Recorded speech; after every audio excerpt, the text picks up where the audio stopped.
And now, a public service announcement from your host, Brian Crawford. Brian. Brian, we're live. Brian. What? I'm Public sorry, service announcement. I was texting. I was distracted.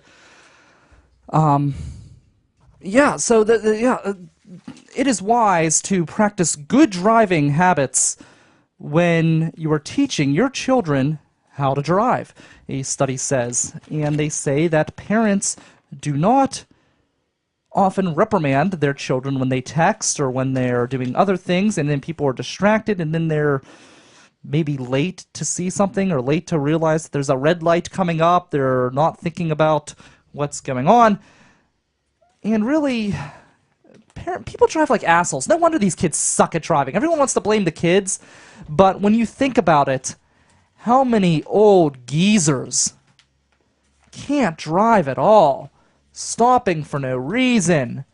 Driving the speed of snail. It's just awful. And I always have contended that slow drivers are every bit as bad, if not worse, than the fast drivers. They promote the reckless drivers. You Well, stuck they behind do. somebody slow, Because and, you gotta pass when you them. can't move, you become so aggravated and so frustrated, especially in a city such as Pittsburgh, where the traffic situation is just a nightmare. But they have this study out, and they act like it's some big surprise that kids suck at driving. And I love like the one statistic that's in the study that says that the rate of accidents go up in youth over the summer. Well, no shit, Sherlock. They're off school. They have the car to go around. They have Free nothing time. but time.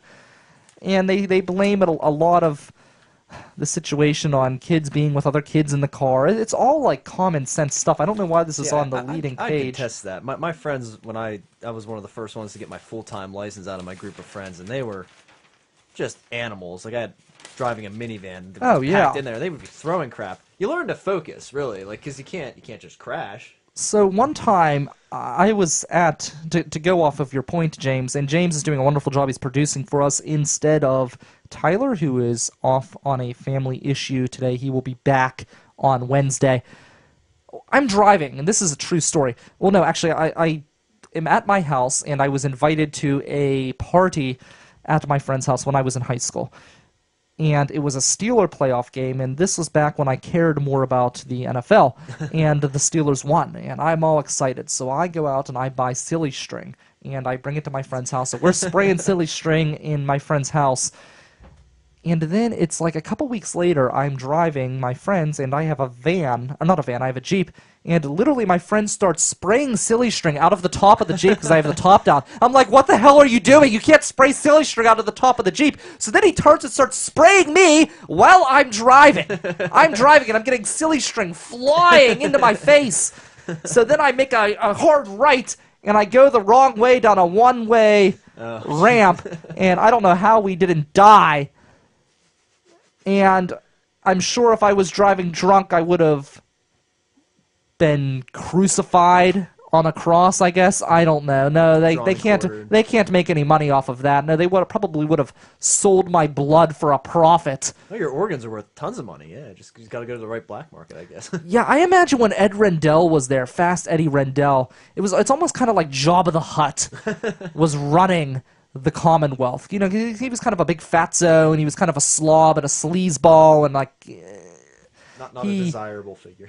yeah, and people kind of like viewed him as almost like a crime lord. I'm not saying he was, but that's kind of like the impression that people had of Ed Rendell. So, in the way that this state does business with its citizens, I wouldn't put it past them. Next week, we have Amanda Narcisi here to tell you what there is to do this weekend, what's going on, what's fun, and we will have more social commentary, as always, on the River's Edge. Don't forget to check out Wednesday morning, Bold Nights Out.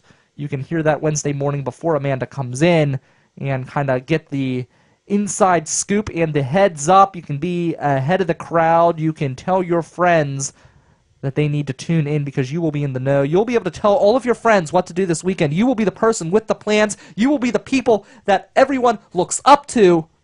because you know what's going on. You got your stuff figured out. All thanks to Bold Pittsburgh and the River's Edge Radio Network. I'm out of here. I need to get something to eat, and I need to get a beer. And because it's only 11 o'clock, I'll actually be able to catch the bus. So I'm out.